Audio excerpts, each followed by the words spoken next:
Thanks, Don. To be inspired. That's what Suffolk City leaders want out of their residents. At today's State of the City, Mayor Linda Johnson focused on the quality of life in the area, but more importantly, people improving the quality of life. 10 on your side's Kara Dixon was there. So, Kara, why did she focus on the people? Yeah, Stephanie, Laura, she said it's because people make up the communities that all these projects are planned and built for. So she wanted to highlight those doing good things in the city in hopes of inspiring others.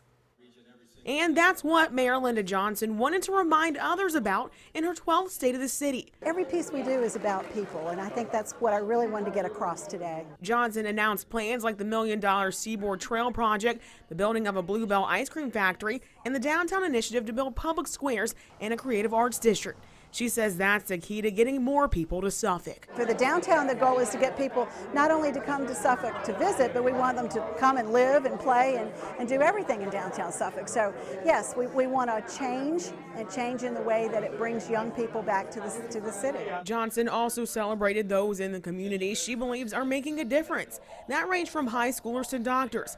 Even Thomas Van Diver, the 27-year-old president of the Neighborhood Harvest, which started in Suffolk as a greenhouse and will expand to an industrial building this fall. What I'm excited about is that it started with just me, right? I was the only employee, and now we've got 43 people that work for us, and we're going to continue to grow and grow and grow.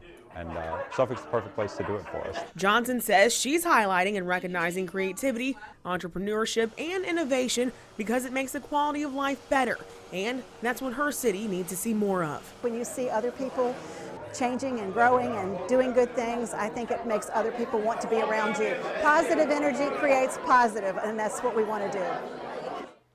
And Johnson says the population has steadily climbed since 2010 and is expected to do so until at least 2040.